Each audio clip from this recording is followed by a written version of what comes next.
बनगरवाडीची बहुतेक वस्ती धनगरांची होती. रंगाने काळेभोर असलेले हे धनगर सदोदित उघडे वावरत. बाहेरच्या जगाविषयी त्यांना विशेष ज्ञान नव्हते, ते नव्हते याची जाणीवही नव्हती. भल्या सकाळी उठून रात्रभर वाडग्यात कोंडलेली मेंढरे घेऊन ते वाडीबाहेर पडत. 3-1 मैलावर गवताळ कुरण होते. तिकडे जात 100-100 मेंढरामागे एक एक धनगर आणि एक कुत्र असे. खाली मान घालून फुरफुर करीत मेंढरांचा कळप सारखा हलत राही. नाना जातींच्या गवताचे बी त्यांच्या लोकरीला चिकटून इकडून तिकडे प्रवास करी. जागी पडे. पुढच्या वर्षी मेंढरांना खाण्याजोगे गवत त्यातून जन्म घेई. खांद्यावर काठी टाकून धनगर मेंढरांमागे हिंडत राही.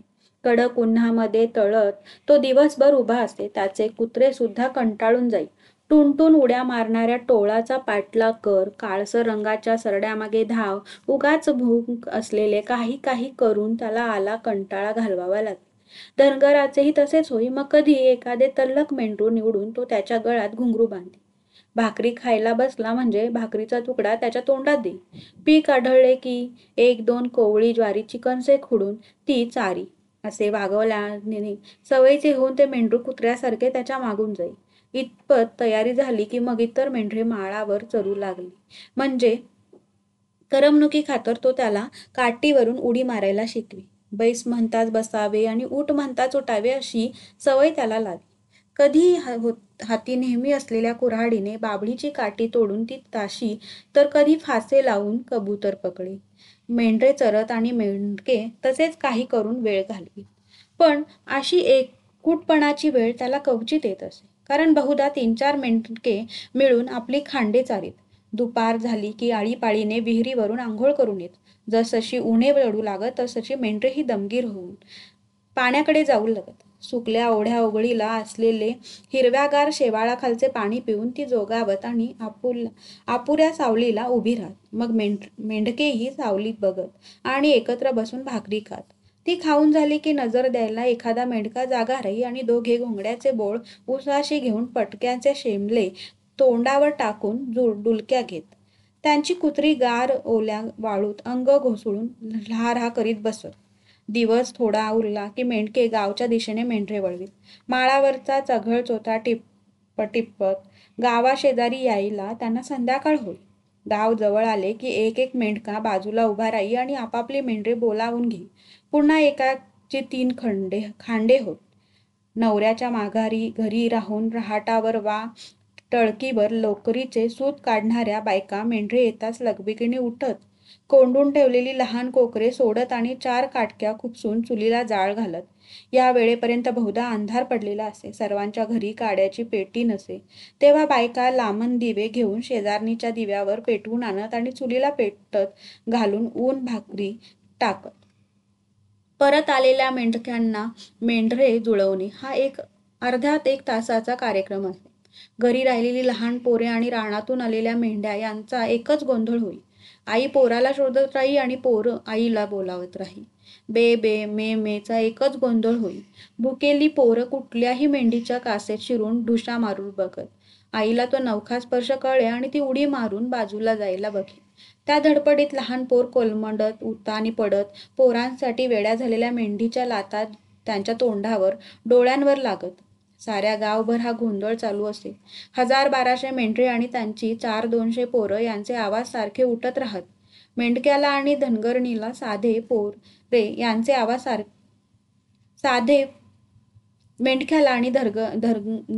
साधे बोलणे ओरडून बोलावे लागे. मेंढरांच्या आवाजात हे उंच बोलणे मिसळे. वारा गुरगुरत वाहत राही. चिमण्या कावळे गोंगाट करीत. मेंढरांनी टाकलेल्या लेंड्यांचा आणि मुताचा वास भकारात राही. या मेंढरांच्या गोंधळात शिरून मेंढक्याला मेंढरे जुळवावी लागत. या गंगीचे हे लावार, या भुरीची ही काळी पोरे असे करून जुळवावे लागे. चुकलेली पोरं मागच्या एका तंगडीला धरून तो चालवत आईपाशी आणि कासेला लावून देई. असा प्रकार अर्धा तास चाले आणि मग गलका खाली बसे. पोरे लुचताना होणारा मचमच आवाज तेवढा ऐकू येई. पोरांची धुळीने मळलेली अंगे मेंढ्या चाटत आणि पांढऱ्या घट्ट दुधाने पोरांची तोंडे माखून जात. पाराजवळ एकमेकांना भेटलेले धनगर विचारीत, जुळली का रे मेंढरं? हा तुझी का? जुळली. दरम्यान धनगरणीने 4 भाकऱ्या टाकलेल्या असत. मटकी मुगाचे कोरड्यास गाडग्यामध्ये उकळत असते. मेंढरांची उस्तवारी करून मेंढका घरात जाई आणि सकाळपासून उभी असलेली त्याच्या हातातली काठी आडवी होई. चूळ भरून तो 2 पायांवर बसे आणि अपुऱ्या उजेडात भाकरी खाऊ लागे. जेवण किंवा भोजन हा शब्द तिथे माहीत नाही. भाकरी खाणे, जेवण म्हटलं की त्यात कदाचित आणखीन एखाद दुसरा पदार्थ येतो. तो धनगराला ठाऊक नाही. त्याची जरुरीही नाही. ते फक्त 2 वेळा भाकरी खातात. हिरव्या भाजीच्या पाल्याशी, एका कांद्याशी, चिमूटभर चटणीशी किंवा मिठाशी. दिवसभर कष्ट करून ते फक्त भाकरी खातात. भाकरी खाल्ली की दिवसभर हिंडलेल्या मेंढक्याच्या ती हातीपायी उतरते. कांबळे घेऊन तो घराबाहेर पडे. घटकाभर चावडी पुढे बसून 4 गोष्टी करी आणि पुन्हा वाडग्या शेजारी जाऊन पडे. त्याचे इमानी कुत्रे अंगाचे वेटोळे करून पायाशी बसे. वाडग्यात मेंढरे झोपत घरात धनगरीण लहान पोराला पुढे घेऊन झोपे आणि वाडग्याच्या दाराशी उशाशी कुऱ्हाड ठेवून मेंढका झोपे. सर्वांच्या झोपा गडद असत, पण मेंढका आणि कुत्रा सावध असे. पहाटे मेंढरे जागी होऊन धडपडत, खळाखळा मुतत, लेंढ्या टाकत भल्या सकाळी मेंढका जागा होई. वाडग्यात मेंढरांचा गलगला चाललेला असते. त्यांना मोकळे करताच आवारात पुन्हा पोरे आयांच्या कासेला ढुशा मारू लागत. सकाळचा थंड वारा हुंगत मेंढ्या स्वस्थ चित्ताने उभ्या राहून आपल्या पोरांना पाजत. वाडग्यात लेंड्यांचा खच पडलेला असे. मुताची थारोळी झालेली असत. हाती खराटा घेऊन मेंढका वाडगा स्वच्छ झाडून काढीत. ते मोलाचे खत पाट्यापाट्याने उचलून नेहमीच्या ढिगावर टाकी. धान्याच्या ढिगासारखे लावलेले हे लेंड्यांचे ढीग वर्षाशेवटी आसपासचे शेतकरी विकत घेऊन जात. म्हणून मेंढका हे काम नीट काळजीपूर्वक करी. हे होई तो पोरांची पोटे दुधाने भरलेली असत. उड्या मारत आखूड शेपट्या लुटूलुटू हलवीत ते लोकरीचे गोळे इकडे तिकडे करीत असत. या सर्वांना गोळा करून मेंढका शिस्तवार कोंडून टाकी. धनगरीने केलेली ऊन भाकरी शेरडाच्या दुधात मुरगळावून सकाळी न्याहारी करी. दुपारच्या जेवणासाठी 2-4 भाकरी मिरचू बांधून घेई आणि घोंगडे काठी घेऊन मेंढरांना इशारा करी. रानात जाण्यासाठी आतुर झालेली मेंढरे उठत उंच स्वरात ओरडून कोंडलेल्या पोरांना जातो असे सांगत पोरांचा आतल्या आत गोंधळ चाले आणि मग वरचेवर मागे बघत ओरडत लेकूरवाळ्या मेंढ्या चालू लागत. सकाळची कोवळी उणे निबर होण्या अगोदरच मेंढरांचे वाडगे मोकळे होत. दूरची राने तुडवीत मेंढरे घेऊन जात. ही मेंढरे गेली की वाडीतले चैतन्य गेल्यासारखे होई. मग शेतकरी होते ते गुरेढोरे घेऊन रानात जात. लहान पोरे शेरडांमागे जात. बाया बापड्या तहानी पोरं काखेला मारून डाल पाटीत घालून रानात कामाला जात. त्यांच्या मागोमाग पाळीव कुत्री जात. दुपार होई तेव्हा रहाटावर लोकर कातणाऱ्या बायकांवाचून वाडीत कोणीच दिसत नसे. अलीकडे नियमाने 8-12 मुले शाळेत येत होती. ज्यांना रोजगारावर जाता येत नव्हते, शेरडामागे जाणे जमत नव्हते, अशीच लहान लहान पोरं पण ती घेऊन शाळेत बसत होती आणि मी त्यांना ग म भ न चे धडे गिरवायला देत होतो. दिवस उगवला. वाडक्यात कोंडलेली मेंढरे बाहेर पडली की उघडी वागडी पोरं शाळेत येत. तोंड न धुता, डोळे न धुता, अंगात कुडते अडकवून, डोईला तांबडा पटका गुंडाळून येत आणि शेणाने सारवलेल्या जमिनीवर एकमेकांशी भांडत बसून राहत. पाटीवर पेन्सिलची कुरकुर लागत. थुंकीने पाटी पुसण्याचा सपाटा चाले. वरचेवर कोणीतरी करंगळीला दाखवून बाहेर जाई. शाळेच्या पाठभिंतीची दगडे गाठून काही पोरे टोक येण्यासाठी पेन्सिली त्यांच्यावर घासत. अशा घासण्याने पाठभिंतीची बरीच दगडे विभूती लावल्यासारखी दिसत. पेन्सिली लवकर संपतात म्हणून पोरांचे आईबाप माझ्याकडे घेऊन तक्रारी घालत. येताना तोंड धुवून यावे, पाटी पुसण्यासाठी पाण्याचा बोळा घेऊन यावे, यासाठी मी अनेक वार सांगूनही सुधारणा झाली नाही. तोंड धुण्यासाठी परत घराकडे पाठवलेला मुलगा बहुधा माघारी येत नसते. पाण्याचा बोळा 1-2 तासातच वाळून जाई आणि पुन्हा पोरे पहिलीच सोपी पद्धत वापरत. शाळेतल्या आणीवार चिलटांमुळे कोणा तरी मुलाचे डोळे हटकून येत. त्याच्या वासाने दुसऱ्याचे येत. दुखऱ्या डोळ्यामुळे मुले रडत, नाचत आणि त्यांच्या आया डोळे बरे होण्यासाठी दुधाने भिजलेले कापसाचे बोळे झोपताना मुलांच्या डोळ्यावर ठेवत. मावल्या आईला नवस करत. सकाळी लवकर भरलेली शाळा 10:30-11ला सुटे. आरडाओरड करत, धावत पळत धनगरांची मुले घरी जात. पुन्हा 3ला शाळा भरे आणि 6ला सुटे. डांबून ठेवल्याप्रमाणे मुले मरगळून जात. तरीही शाळेपुढे लोपाटा खेळण्याची गर्दी उडे. चांदण्या रात्री हा डाव बराच वेळ. रानातून परत आलेली तरणीबाण पोरंही त्यात भाग घेत. कधी कधी मलाही आत घेत. पिठासारख्या स्वच्छ चांदण्याचा लोपटाचा डाव रंगे आणि मारुतीच्या कट्ट्यावर लिंबाच्या पारावर बसून मोठी मंडळी खेळ बघत. कधी काही नादी मंडळी ती धडेक धरत. हलगीचा शेंडा होई. तास 2 तास लेझीम खळखळत. पटांगणात दगडाच्या 1-2 लहान मोठ्या गोट्या आणि नाल होते.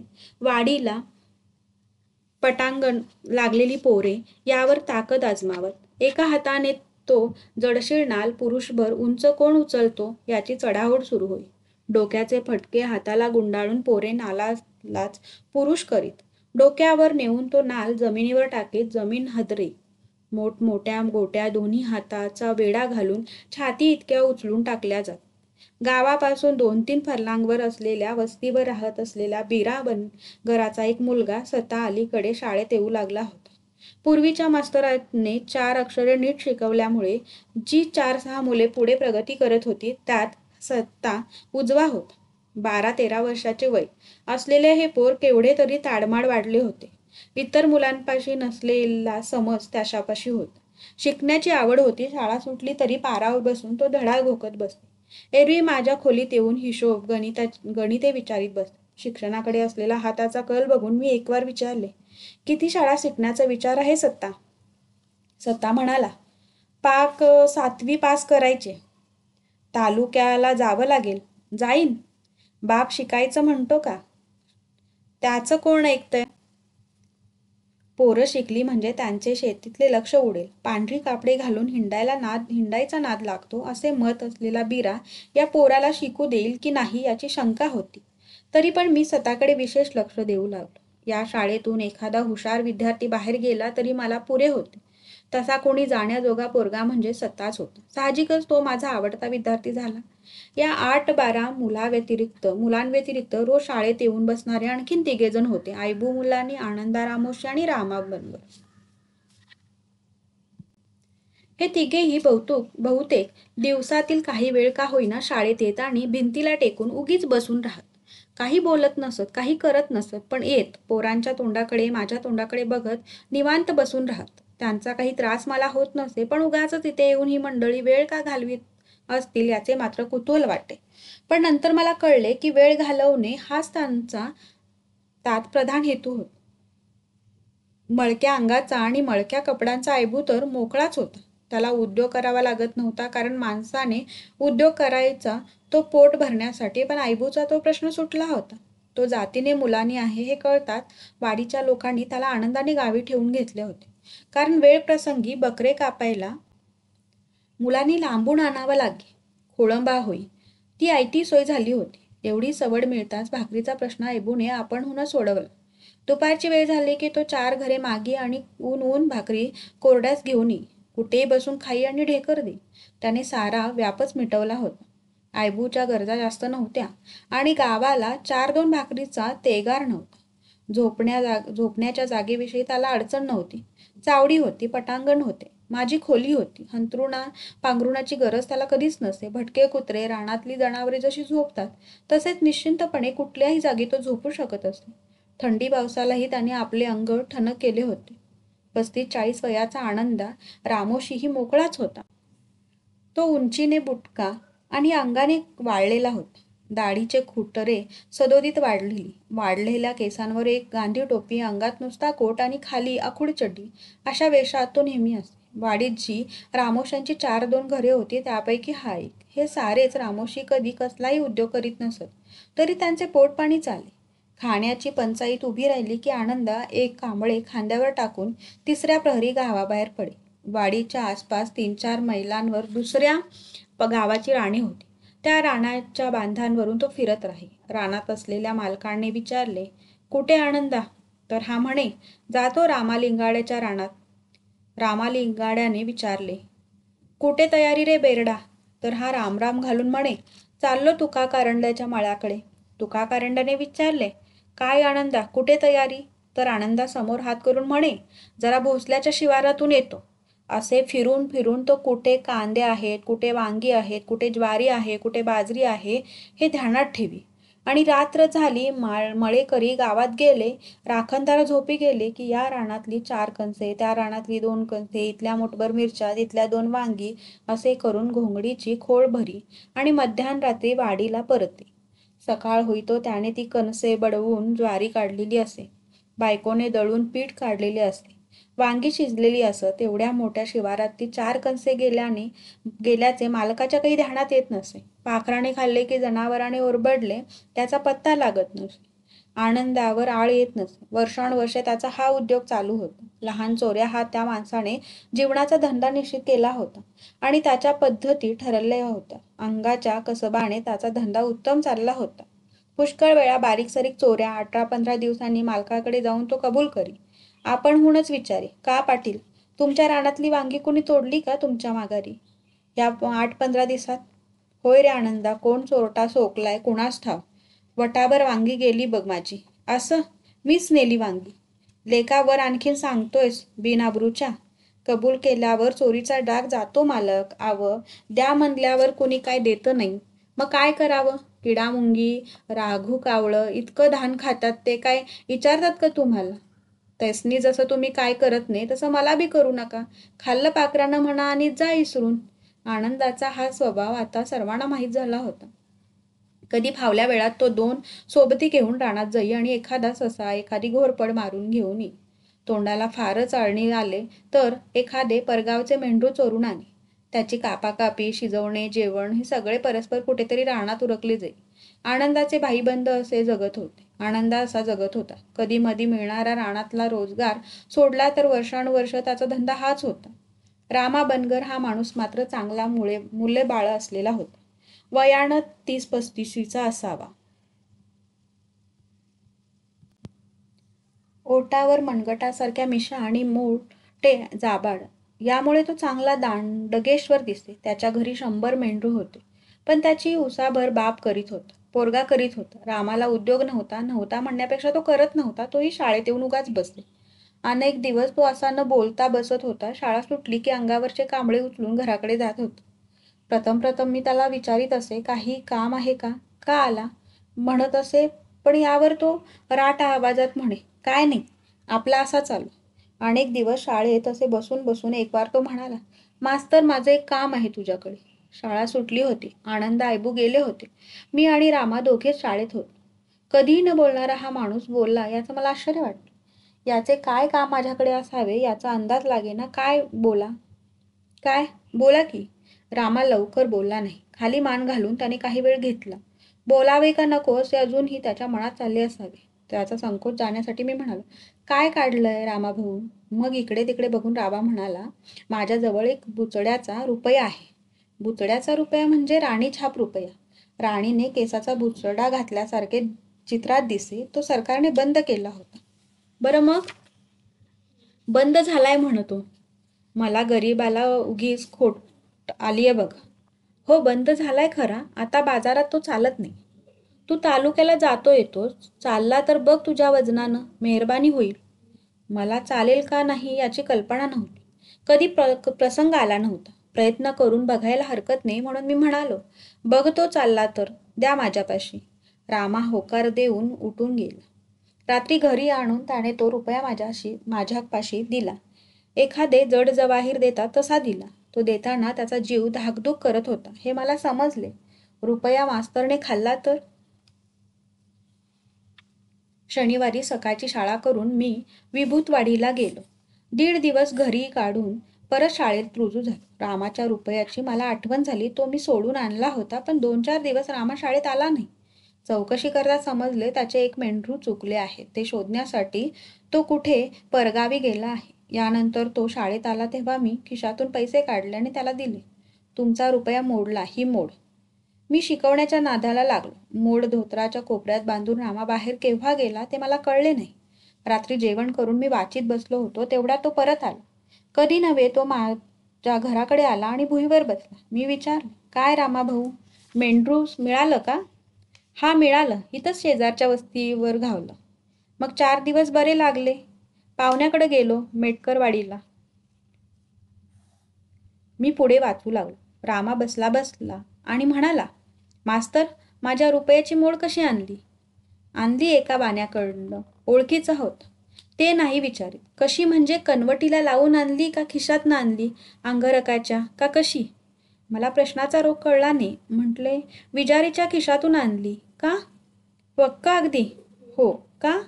मग याद करून बघ, तुझं काही पैसे होतं का त्या खिशात? उत्तर द्यायला मला थोडा वेळ लागला. होते, पण का? मग लागला हिशेब. पैसे जास्ती आलेत आम्हाकडं. आणि असे म्हणून त्याने खिशातून चंची काढली आणि त्यातले 2 आणे काढून माझ्यापुढे ठेवले. ते 2 आणे बघताच सारा प्रकार माझ्या लक्षात आला. बुचडेवाल्या राणीचा रुपया बंद झाला होता, तरी त्यात चांदी असल्यामुळे काही व्यापारी 18 आणे देऊन तो घेत होते. त्या हिशोबानुसार रामाच्या रुपयाचे 18 आणे आले होते. हा खुलासा पैसे आणल्यावेळी करायला मी विसरलो. रामाने घरी जाऊन चार आण्याचे 4 ढीग घालून बघितले, पण 4 ढिगांशिवाय 2 आणे वर येऊ लागले. तेव्हा साहजिकच मास्तराने चुकून जास्ती पैसे दिले अशी त्याची समजूत झाली आणि तो चौकशीसाठी परत आला. हा सगळा खुलासा त्याच्यापाशी करून मी ते 2 आणे उचलून त्याच्याकडे टाकले. तेव्हा त्यातील 1 आणा माझ्याकडे फेकून तो म्हणाला, मग ही राहू दे तुला, पान तमाकुला. मी तो आणा घेतला नाही. रामजीने कितीही गळ घातली तरी घेतला नाही. रामाने विचारले, रुपया चालतो म्हणायचा मग? मी म्हणालो, हो चालतो. नुसता नाही, 2 आणे फायदेशीरही होतो. हे आम्हाला ठावं कुठे आहे? गावात कैक जणांपाशी रुपये पडून आहेत. 10-12 निघतील. मोडून आणशील का? गावचं गाव बघेल. तुमच्यापाशी असतील तर द्या, मी आणीन. पुढच्या आठवड्याला निघालो तेव्हा रामाने 12 रुपये माझ्यापाशी दिले. ते आणि 18 आण्याप्रमाणे मोडून आणून दिले. पान तमाकुला 4 आणे घेण्याबद्दल रामाने पुन्हा आग्रह केला. मी नाही म्हटलं. मग त्याने रात्री मला घराकडे बोलवलं.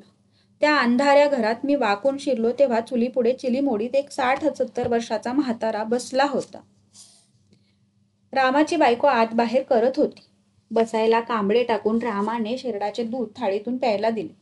ते निवण्याची वाट पाहत मी थांबलो तेव्हा चुलीपुढच्या म्हाताऱ्याकडे बघून तो म्हणाला, ह्यो माझा बा. म्हाताऱ्याने अंगावर लपेटून घेतलेल्या पांघरुणातून गडबडीने हात काढले आणि रामराम गेला. रामा म्हणाला, 70 वर्ष झाली. 8 वर्षाचा होता तेव्हा धरणं मेंढरं राखतोय. त्याला दुसरं काही ठाव नाही. वयाच्या 8व्या वर्षापासून आज तागायत या माणसाने मेंढरं राखण्यावाचून दुसरं काही केलं नव्हतं. आणि आजही तो तेच करत होता. नातवाबरोबर दिवसभर मेंढरामागे हिंडत होता. तोंडावर सुरकुत्याचे जाळे झाले होते, केस पार पिकून गेले होते, तरी हा म्हातारा हातात काठी घेऊन मेंढरामागे जात होता. त्याला दुसरे काही ठाऊक नव्हते. बैलगाडी कशी जुंपतात हे त्याला सांगता आले नसते, पण कुत्र्याला यावा तसा लांडग्याचा वास त्याला येत असे. रानात रात्रीच्या वेळी मेंढरे खतासाठी बसवली असली म्हणजे एकाएकी म्हातारा नाक सुरसुर करून म्हणे, पोरांनो सावध राहा रे, लांडगा आहे आसपास. पोरे तयार होत. कुत्री कावरी बावरी होऊन बघू लागत आणि दूर उंचरट्यावर उभा राहून टेहाळणी करणारा लांडगा दिसे. राखणीला सावध बसून बसून त्याला अशी सवय झाली होती की अंग पसरून झोपण्याचा तो विसरलाच होता. बैल घोडा जसा बसल्या बसल्या झोप घेतो तसा हा म्हातारा बसल्या बसल्या झोप घेत. जमिनीवर आडवे पडण्याची त्याला मुळी गरजच वाटत नसे. एकमेकांच्या खांडात मिसळलेली मेंढके कशी ओळखतात हे आपल्याला कोडे वाटते. पण म्हातारा काकूबा धनगर फारच पुढे होता.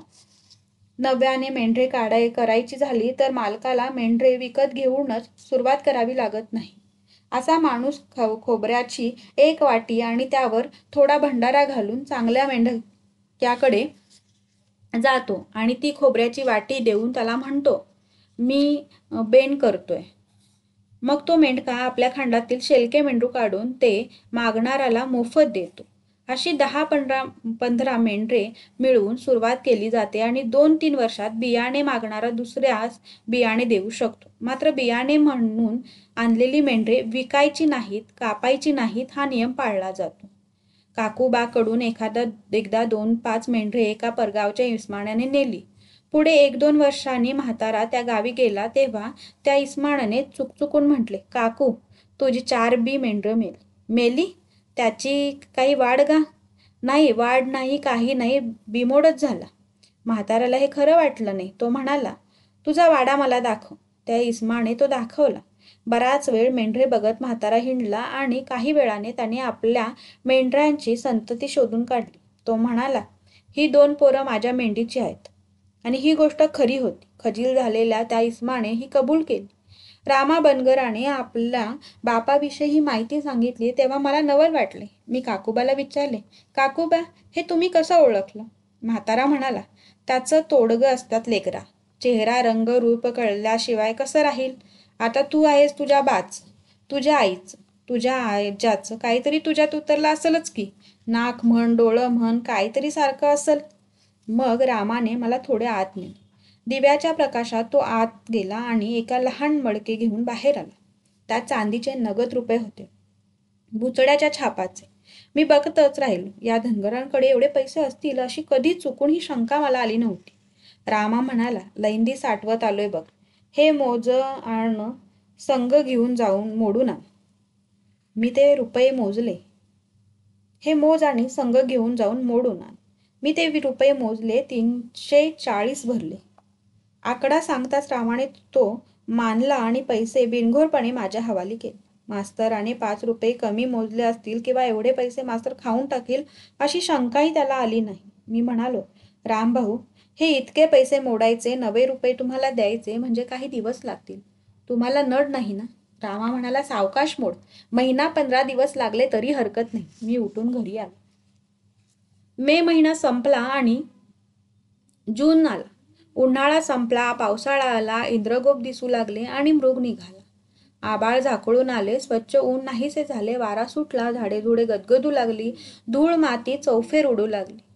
आभाळाकडे बघून लोक म्हणू लागले, वारा पाऊस घालवील. पण तसं झालं नाही. चढा धारा आल्या. मृगाचा पाऊस बनगरवाडीला झोडपत राहील. भटकी कुत्री भिंतीच्या आडोशाला उभी राहील. लवकर उघडीप होण्याचे दिसेना. धनगरांची धावाधाव झाली. डोक्यावर रिकामे पोते घेऊन त्यांनी वाड्यात भिजणारी मेंढरे काढून झोपड्यात आणली. घरात दाटीवाटीने उभ्या राहिल्या मेंढराने अंगे झाडली. भिजल्या लोकरीच्या वासाने धनगरांची घरे दरवळली. सरीवर सरी आला. तापलेल्या जमिनीतून वाफा निघाल्या. धूळ उडाली, चिखल झाला आणि मग तोही वाहून गेला. खडे उघडे पडले. काडाने साकारलेली घरे गळू लागली. सुरेख सारवलेली जमीन ठिकठिकाणी ओली होऊन उखणू लागली. तेव्हा धनगरनी चरफडल्या आणि गळणाऱ्या जागी त्यांनी लहान मोठी भांडी ठेवून दिली. मेंढरांच्या धडपडीतूनही भरलेल्या भांड्यात टिबकणाऱ्या पाण्याचा आवाज कान किटवू लागला.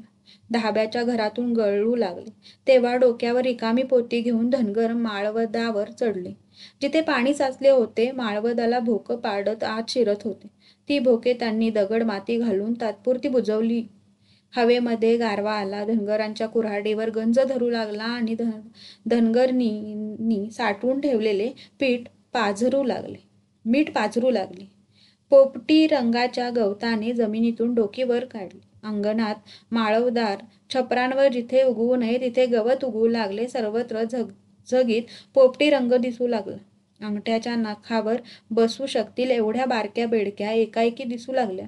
वाटेने चालताना ठणाठण उडू लागल्या.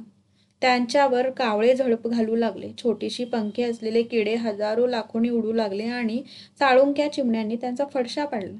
त्यातून वाचले ते दिवे लागताच त्याच्यावर झडप घालून मेले. 2 दिवसांनी त्यांची पातळ पंखे ठिकठिकाणी गळून पडलेली दिसली आणि पंख टाकलेले ते लहान अळीसारखे पिवळ्या रंगाचे किडे नाहीसे झाले. विटकरी रंगाचे लांबट वाणी एकमेकांच्या पाठुंगळी बसून अनेक पायांवर चालू लागले. बोटा एवढे काळे वाणी आळशीपणाने इकडे तिकडे करू लागले. माणसा जनावरांचा स्पर्श होताच वेटोळे घालून पडू लागले. धनगरांची पोरे मुद्दाम हात लावून ते गोल पैसे तळहातातून नाचवू लागले. माशा फार झाल्या. झोपड्यातून घोंगावू लागल्या. मेंढरांच्या नाकावर बसू लागल्या. चिलटे फार झाली आणि धनगरांच्या डोळ्यासमोर उडू लागले. नांगरून पडलेल्या जमिनीत ढेकळे विरघळली. जमिनीची पाणी पिऊन घेतले. ठिकठिकाणी लहान मोठी डबकी साचली आणि निळ्या काळ्या आकाशाचे प्रतिबिंब त्यात दिसू लागले. रानातून जाताना लोकांच्या, मेंढरांच्या, गुरांच्या पायांना चिखलाचे लपके चिकटू लागले. माळराना भिजले आणि हिरव्यागार माळावर काळीभोर मेंढरे हिंडू लागली आणि त्यांच्या पाठीवर बसून काळे कोतवाल पक्षी घोगरा आवाज काढू लागले. कुणाच्याही दृष्टीला न पडण्याची खबरदारी घेऊन चित्तर उंच स्वरात ओरडू लागले.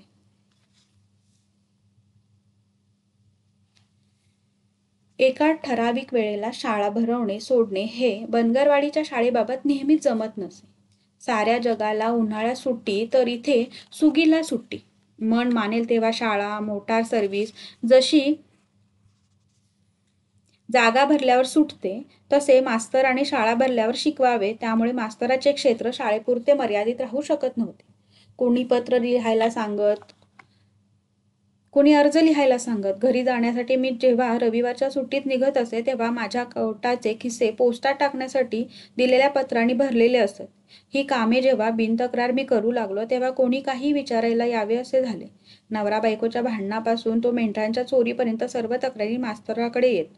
मास्तर शिकलेला शहाणा माणूस, त्याला कायदा कळत असला पाहिजे, बरे वाईट कोणते हे कळण्याची बुद्धी त्याच्यापाशी असली पाहिजे.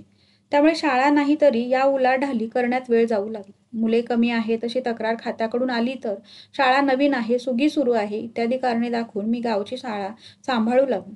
शाळा म्हणजे कोर्ट, चावडी, पोलीस ठाणे, म्युन्सिपाल्टी सर्व काही, आणि मास्तर म्हणजे जज, पोलीस अधिकारी, पाटील, कुलकर्णी. पण वाडीचे भांडण वाडीबाहेर सहसा जात नसे. सारा निकाल तिथे चावडीपुढे 10 माणसे जमून दिला जाई. मास्तर आणि कारभारी, काकूबा, शेकूबा असली वृद्ध मंडळी न्याय देत. 10 जणांनी सांगितलेल्या गोष्टीच्या पुढे अपराधी जात नसे.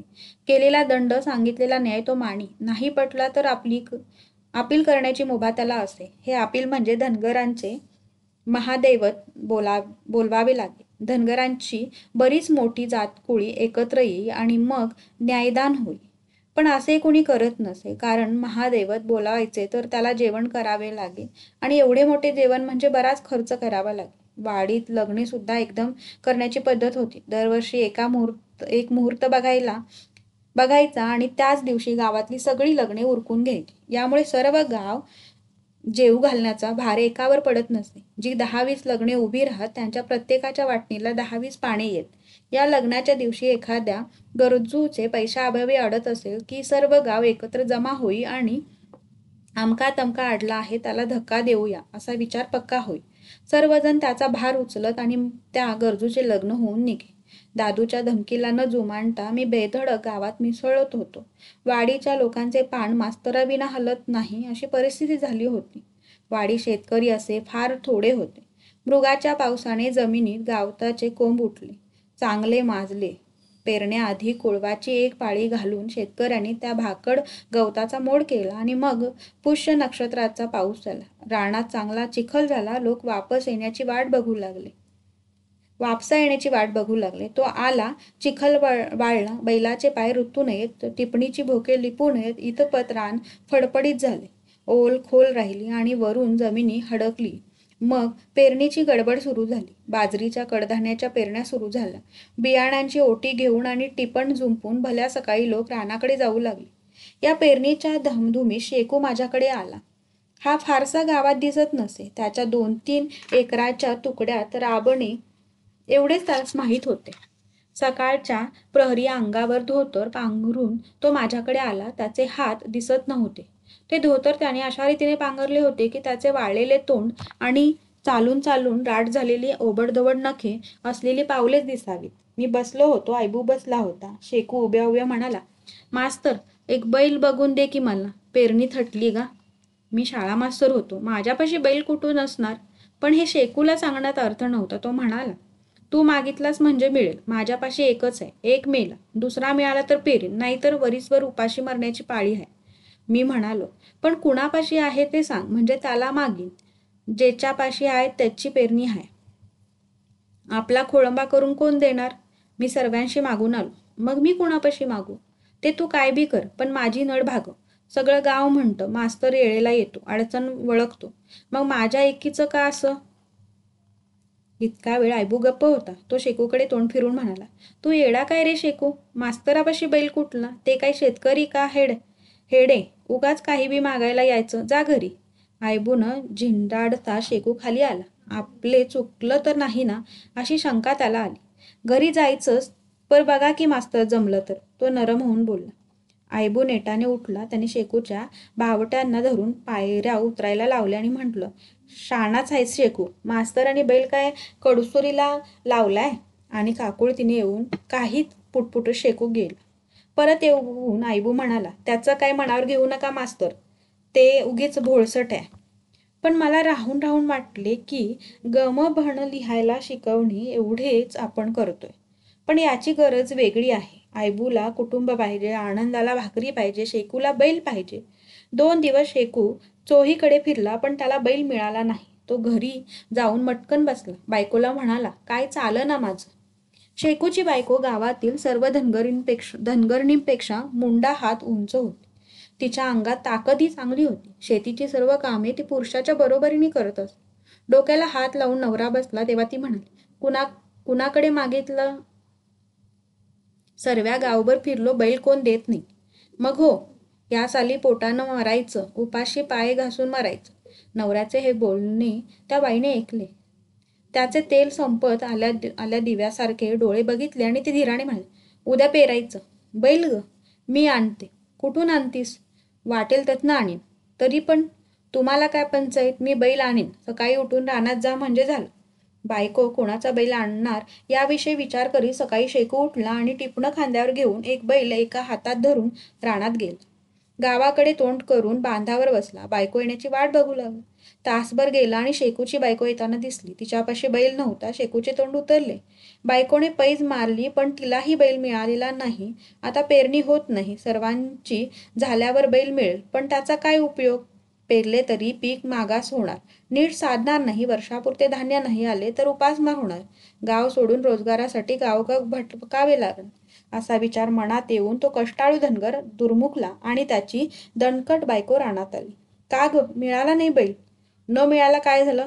झुपा टिपणं. पर बैल कुठे. हाय मी. एका बाजूला बैल झुपा, एका बाजूनं मी रेटीन. बायकोच्या या बोलण्याने शेकू थरारून गेला. काय बोलावे हे त्याला कळेना. छा, असं का कसं. पण त्या बाईने मनाची तयारी केली होती. तिच्या शरीरावर तिचा विश्वास होता. कसं नाही आणि काय नाही, टिपण झुपा. नवरा जागचा हलत नाही, खाली मान घालून बसला आहे हे बघताच ती उठली आणि तिने बैल जोडला. एकीकडे चू आता आत होऊन आपल्या खांद्यावर घेतले आणि ओरडून ती म्हणाली, हा आवळा. मग मनाचा धोंडा करून तो दुबळ्या शरीराचा नवरा उठला आणि चाड्यावर मूठ धरून त्याने इशारा केला. बैल हलला. बाई हल्ली. टिपणीचे फण ओल्या मातीत घुसले आणि जमीन फाडत चालले. शेकूने बाजरीची मूठ सोडली. पोकळ बांबूतून दाणे खाली उतरले आणि त्यांनी जमिनीवर उड्या घेतल्या. अंगाच्या बळाने शेकूची बायको बैलाबरोबर टिपण ओढीत राहील. सकाळपासून दुपारपर्यंत शेकूने पेरले. मग धापा टाकणाऱ्या बायकोने आणि त्याने बसून मुकाट्याने भाकरी खाल्ली. शेकूला काही बोलणे झाले नाही. बायको काहीतरी बोलली. पुन्हा दोघांनी मिळून सारणी केली. म्हणजे कुळव फिरवून उपडे बी मातीखाली झाकून टाकले. संध्याकाळ होईपर्यंत 2 एकर रान या तिघांनी पेरून टाकले. सूर्य मावळला तेव्हा दमगीर होऊन तिघेही परत घराकडे आले. ही बातमी गावात कळली तेव्हा सर्वांनी नवल केले. त्यात कौतुकाचा, आश्चर्याचा, क्वचित कुचेष्टेचाही भाग होता. रात्री शाळेकडून घराकडे जाताना शेकूच्या घरापुढे मी क्षणभर उभा राहिलो. आत चिमणीच्या प्रकाशात शेकूची बायको भिंतीला लागून पालथी पडली होती आणि तिच्या पाठीवर उभा राहून शेकू तिचे अंग तुडवीत होता. त्याने दोन्ही हातांनी भिंतीचा आधार घेतला होता आणि सावकाशपणे तो एक एक पाऊल उचलून बायकोची दुखरी पाठ तुडवीत होता.